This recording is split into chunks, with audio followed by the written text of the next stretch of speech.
Cheers, man. I got the Miami takeover. King. Yes, Wylie K. Yes, sir, baby. In the den.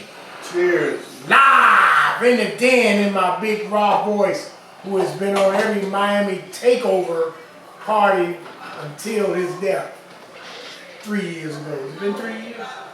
2018. That's 3 years. That's 5. Damn, been that long?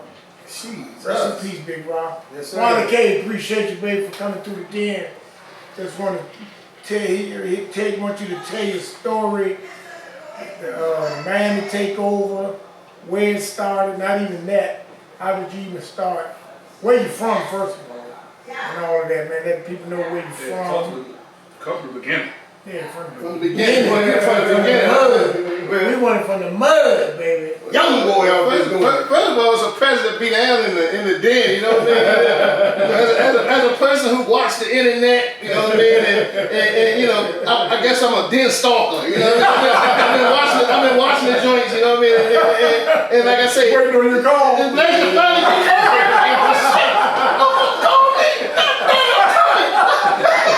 you know, you be watching, see all the stars, shit. Miles hit me up, say, man, what's in the day? I said, oh shit, we ain't want a band, But you know, everybody always asks that question. It's funny because a lot of people don't know the truth or where it all came from. So Hey, no holds barred, bro. That's why we here, baby, to find the truth. find out the truth. All right, man. Yeah. For those who know me, I was born and raised in D.C., Southeast, went to Paul Lawrence Dunbar, graduated, went to FAMU, right? And before I went, yeah. Good. You didn't like that? I'm talking about FAMU. Oh, you FAMU? What about? I said I know when them butt parties down FAMU. Yeah.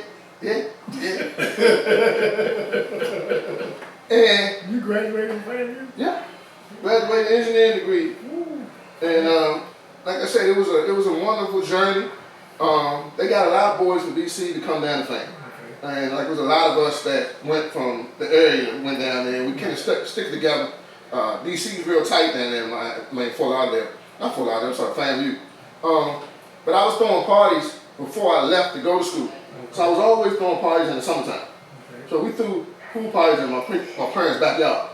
So if any of y'all heard about the pool parties back in Southeast back in the day, people didn't think people had pools in their backyard. I used to pass our flies down Haynes Point. They're like, there ain't no pool in Southeast. This is a wreck. So your mother never let you throw parties in there? Yes. The whole neighborhood loved it, man. We were civilized, but we had good time, you know what I mean? Good music. Okay. And matter of fact, Deuce Wong was my first DJ. DJ, He came with one speaker and one turntable. And we played jump y'all all night long. The first Miami takeover, I was in the room with Deuce One. Yep, and Deuce Wong was there too, right? Yeah. I don't know if I meant to say some shit like that. I Miami takeover. I was in the room with Deuce Wong. I say, What kind of shit is that? What kind of shit is that? Why was you on that one?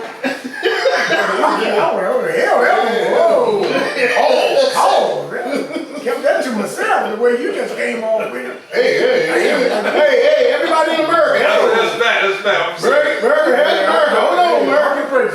Hey, America. Breaks. I was in the room with this one. My very First Miami My takeover. very first Miami takeover. Wylie, thank you, I was Wylie. in the room with DJ Deuce. Thank you, Wylie. This is what Wayne just said. Thank you, Wylie K. I We appreciate made this shit up. He said. Go ahead, Wylie. God damn. Y'all boy wild, man. So we started doing pool parties. Went off to school, FAMU. When I graduated from FAMU, I started working in Fort Lauderdale. And you know, being from DC, loving the beach, South Beach, I was able to get into the party scene in the club. So it started off with like club being and stuff like that. Back in the day, made a good name for myself where the owners trusted me. So if I said I was gonna bring people from out of town that could behave themselves, we brought people. So I got a good rapport with the club owners, and that run was about 7 to 8 years. Then I decided to come back home. And that's how I actually started Takeover, because I had been doing parties on the beach with DJs. But I'm hardcore DC. back at the time I was selling go-go tapes. I mean, I'm hardcore go-go, always been. So I say, man, you know, we throwing all these parties with all these high-priced DJs. Let's bring the go-go band down. But the only way you can make a club owner agree to that, you gotta have people. Because the bar minimums in South Beach is a little higher than anywhere else because it's a bottle service client. Right. So if you ain't spending thousands, Right. they don't really want to see you. They ain't up Heineken and well drinks, you know what I mean? So we had to convince them. First year I had Wings down there, Deuce One. We was at the Royal Palm, had Rocksteady, and we turned it up. We had a fancy show. Wasn't that big, but I always had a goal to get bigger, and I wanted to take baby steps. So first we had to prove to ourselves that we could do it. So then once everybody came back, we were like, man, this is good. We had a great time. Let's go back. Another thing that I was always looking to do, when we came from out of town, what you see on the internet, a lot of times not what you're paying for. Right. So people was getting got. Okay. They would come to me like, wow, this hotel got roaches and it ain't what they said. You know anybody else? So I always wanted to have the best properties on the beach You definitely did that. and give them beachfront properties, good rate, get the venue where they not turning you away when you get to the door. And then also I did community service. So with that, one of the things I learned from when I was in Miami is you have a lot of people that come from out of town and they come trash the beach and go on back home. So when I was there, living there, I understood the dynamics. So being able to give back from a community perspective, the city embraced it. Yeah, so one of your days was strictly a community service. One of the daytime events was strictly Community, clean up the beach. Yeah. So we do the beach sweep every year. One year, a couple of years, I did dental screening for the kids at Alonzo Morning Joint. Right. You know, because Alonzo Morning weekend was around the weekend I had to take over. Right. So I always wanted to give him his props as well. So for a few years, we partnered up with him and his organization, gave dental screening to the kids. I've done beach sweeps, but always trying to think about how to give back. Like you know what I mean? Like it ain't all about get, you know what I mean? It's about how can I do pay it forward. Right. And like I said, from that, we've been able to successfully do 15 years. I brought a lot of the different bands down over the years. Big shout out to everyone that has ever taken a part, every band that has ever played, every videographer that has ever come down there. Anybody that made the trip go, I appreciate them because it's hard to do something for year after year after year after year, trying to reinvent yourself, trying to keep people engaged and happy to come. And everybody trying to hate on the situation. Oh, why y'all going to Miami? Why this? Why? You know what I mean? You get all of that as opposed to everybody embracing it and figuring out how to help. That's this town. Mm-hmm. That's how this town is. Yeah. Well, I used to read the internet thing. Oh, I ain't going on Miami for this, blah, to see the same people. Me and wifey went a couple times. Big Rod Talker Center going. He had a Talker Center going. We went, and your staff, everything you said was going to happen, happened, and it happened at a high rate. It was never no friction. You was on site. You know, you get a lot of people that get these big parties. I won't say no names. You don't even see them. But you was on site to make sure everything was proper utensils from whatever they supposed to get. I ain't never had a bad experience at a Wylie K, whether it's in town or out of town. But especially when you go out of town, it's a lot of logistics with that. You know, to get the bands out of town and all that. And hey, man, wife, that's why she was up here telling me, we had a ball when Big Jeff was living, rest in peace. We was at the Cleveland. You had Familia there. And like I say, your team was out of sight, and that's a reflection of you. Because a lot of people, like you say, they just want to get. And then if it wasn't what you thought it was going to be, the next year, you threw a bonus in there to accommodate it, because it didn't meet your standards. So, hey, okay, we're going to do this. So that's why your shit has been successful all these years, man. It's all about how you treat the people, the product, the whole nine. Because people ask me the same question. 27 years? Yeah, not just running the basketball. This ain't just some shit I'm saying go jump ball. It's a lot that goes into that behind the scenes that a lot of people don't see to make your product what it is and make the sponsors come out. Because you invite your sponsors, I want them to see what they paying for. So I definitely tip my hat all to you for that, man. I've never did nothing on that level, but because people be always ask, man, you should do. I said, man, I leave that, and this is what I tell them. I leave that to the Wylie K's and the Pendergrasses to do that at that level. I'm gonna stay in my lane and do this basketball shit. But the thing, when you say that and you stay in the lane, your lane is still can be traveled by everybody. So take for example, your lane being the Goodman League, we still travel that lane. You know what I mean? And then when people try to jump in other lanes and don't have the same passion, it becomes evident to the consumer. It's all about the and passion. ain't nobody winning. It's all about the passion. Yep. If you in it for that, it ain't gonna last. Yeah. Sure enough. So you've been a heavily influencer. Tell you a little story. Last time on South Beach, I was with a friend, right? So you get past the Deuce Swan thing. You pass that? I was a friend. That you room with Deuce Swan. You pass that? That's my man. He's small. Yeah. Okay. No, I ain't saying that. When I was last on South Beach. Every time I go to South Beach from now on, I make a point to eat at News Cafe. Because of you.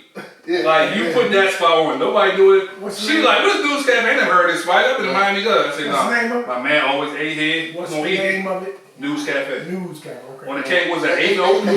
Yeah, open 8. They opened it back up too. They closed it for a little while. I was just down there a couple weeks ago and it's opened back up. But it's funny that you say that. And I had to tell this story about News Cafe. So News Cafe is on 8th and Ocean, as y'all all know, and it's right next to Wet Willie's. So Wet Willie's had those fruity drinks. I don't drink that. So all I drink is champagne, and a lot of people think that I be drinking champagne to show off, or this is what everybody drink what they drink. Yeah. So I don't drink the fruity drinks. I can't go to Wet Willie's. But they always had champagne at News Cafe.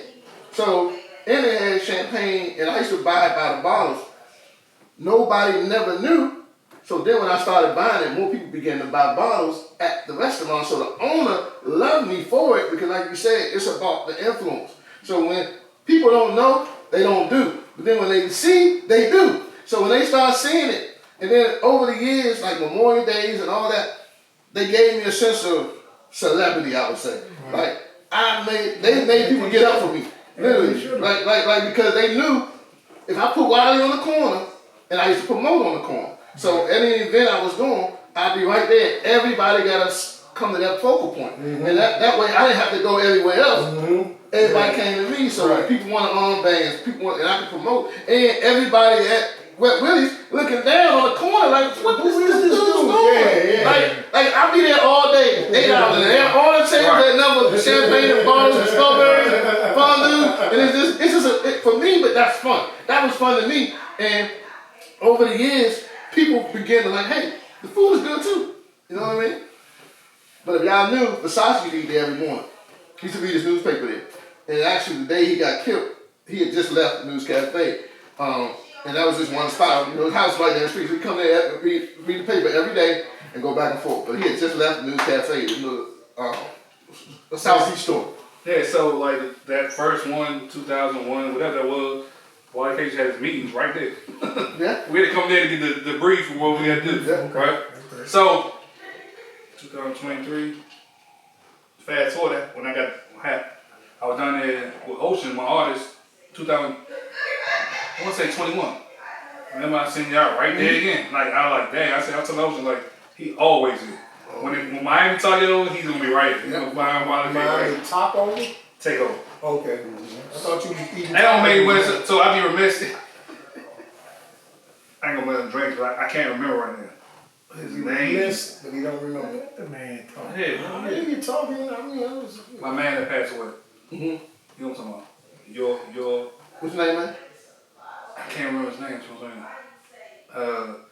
He was always my security in town. Well, I met him through you. Mine take over. That was your right hand man. Like B. You talking about BJ? Yeah. BJ. That's my guy. So when That's my guy. I had BJ security for probably about at least 5 to 6 years, man.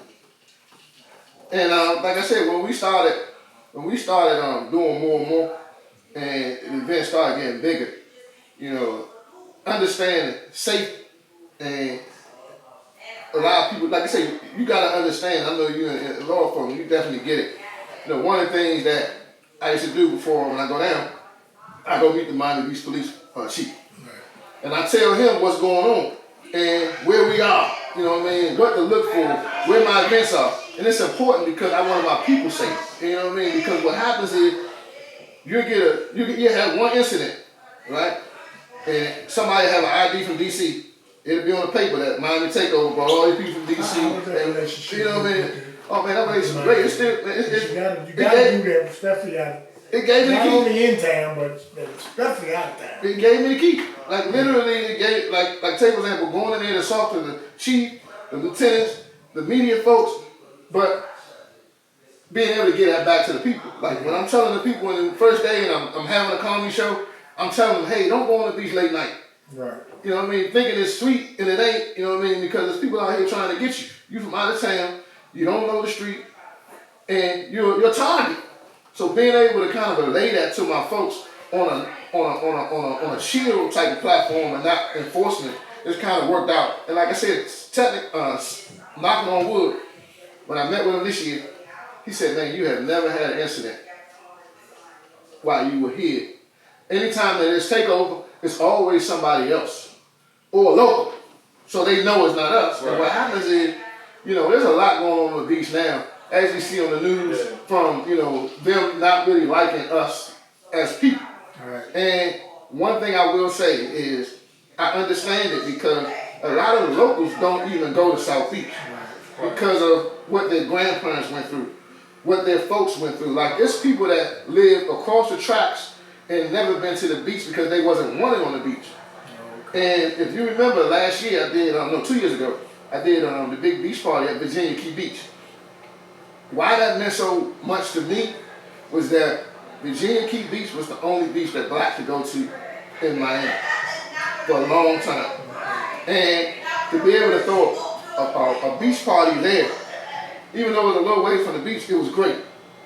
But a lot of people didn't know the history. Okay. You know what I mean? So with that, like, it was something special because of what we had to go through and what we couldn't do. So to be able to bring the takeover from the beach, bring it over there to where, you know, we did a big party. That's where we had CeeLo, I had Vibe, Black Passion, T.O.B. But I was going towards a Coachella art. And that's what I'm going towards now. Trying to take that art, that community, that sound. And, you know, this year I got something real big planned where we actually going to be at an amphitheater on the beach. And I'm not taking an A-list band this year. I'm not taking who you would expect me to take. I'm taking the people who want to get there.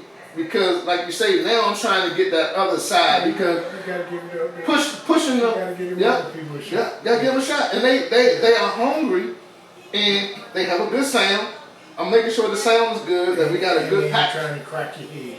They want to be a part of what you're doing. Yeah.